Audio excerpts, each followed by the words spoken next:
He was a homeless prince who lost his throne by 12. 20 years later, he built one of the greatest empires in history. This is how a boy named Lion became the king of India. Zahir-ud-Din Babur, founder of the Mughal dynasty. Early life. The first Mughal emperor Babur was born in 1482.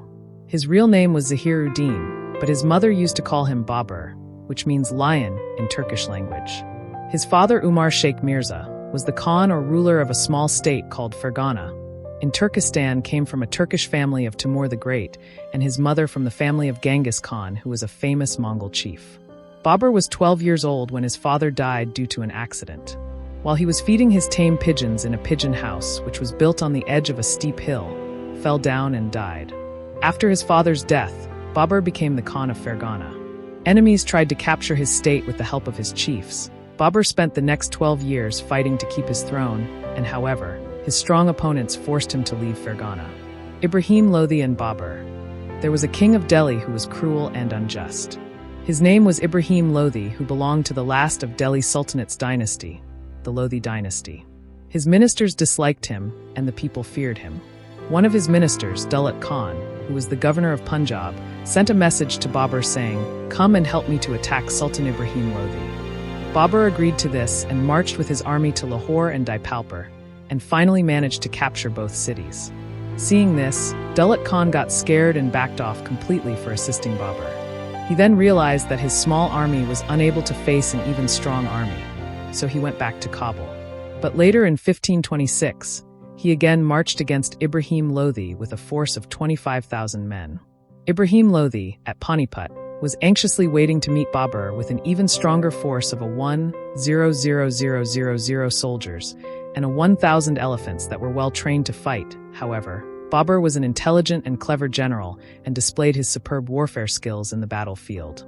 When Ibrahim Lodi's army attacked the comparatively small army of Babur from the high backs of elephants, Babur's fine horsemen attacked them from their back before they could retaliate, which resulted in a huge number of killings from Ibrahim's army. Then Babur attacked from his large guns whose noise was like a thunder, and its smoke and smell panicked the elephants. So they ran away through the army of Ibrahim, killing many of his men. One of Babur's officers came to him and reported that they found Ibrahim Lodi's dead body, upon which Babur personally went to see it. When he saw him, he said, "Ibrahim Lodi was a brave man, bury him like a true soldier." Now Babur was the king of Delhi. Page 2 of 3 initial problems. Babur and his army were a bit uncomfortable in India due to the hot and dry climate. They were used to being there in fresh and cold climate of Kabul, so they came to Babur and said, "Sir, why should we stay any longer in this country? The people don't like us here, and we have no friends here. Let's go back to Kabul where our wives and children wait for us." Babur was silent for some moments, as he too wanted to go back, but he thought of poor people of Punjab, who were earlier victimized by a tyrant ruler like Ibrahim Lodi. He knew that if went back, enemies would attack Punjab, and again poor people will suffer. So he called his army, convinced them and encouraged them in a way that they were willingly ready to obey the orders of their master, and as a reward of their obedience, Babur gave each of his men a part of treasure, which had belonged to Ibrahim Lodi. Arrival of the Rajputs. Babur still had many enemies, and one of them was Rana Sanga, the Rajput leader of Mewar. He was a great general and a very brave man. He had earlier fought in many battles, and his body was covered with old wounds. Babur himself wanted to have a fight with him, so in March 1527, Babur and Rana Sanga met at Kanua near Agra. Rana knew that if Hindus won the battle, they'll become the masters of India, and Babur too knew that if they lost the battle, Mughals won't be able to rule any longer.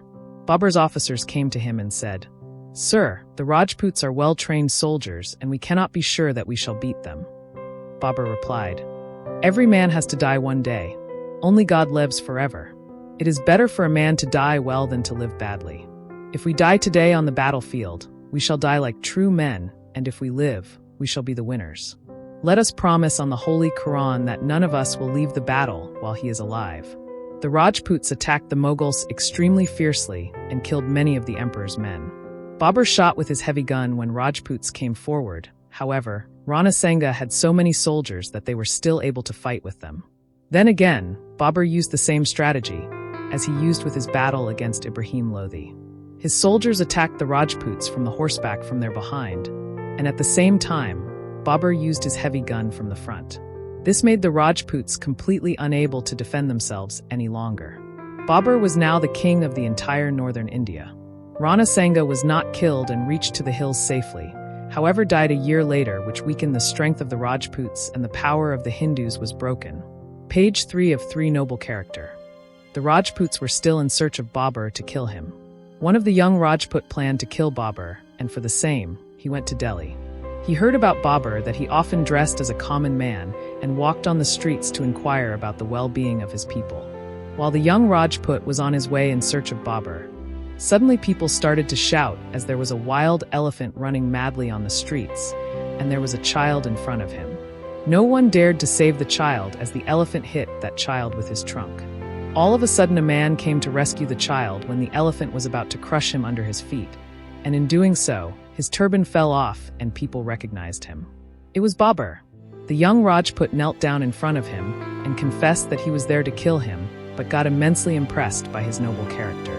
Hearing this, Babur replied, "You are a brave man that you tell me that you came to kill me, but I shall spare your life as you've spared mine. I shall make you a soldier in the royal bodyguard's strengths." Babur was a learned man as well as a fine soldier. When not fighting a battle, he spent much of his time in studying. He wrote a book called Babarnama, which contained the customs and history of that time and his life events as well. He was very much interested in sports and loved to swim in the rivers. He was physically very strong and could walk along the top of a wall carrying a tall soldier under each of his arms. Developments. Babur loved beautiful gardens. At Agra, he had gardens planted with trees and flowers. Water flowed from many fountains, and this made the climate cool and fresh. In his cool gardens, he forgot the long Indian summers. Riders who used to take and bring messages to and from Kabul were facilitated with fresh horses and well-built rest houses after every few miles along the roads. Illness and death. Babur's eldest son Humayun fell seriously ill and doctors were completely hopeless about his survival, as one day Babur prayed to Allah to spare his son's life and transfer his illness into myself. Miraculously, the same happened and soon Humayun began to regain his health, whereas Babur's condition started to worsen with each passing day. In December 1530, Babur passed away at the age of 48 years only, and according to his wish, his body was taken to Kabul from Agra for burial in a garden named as Bagi Babur.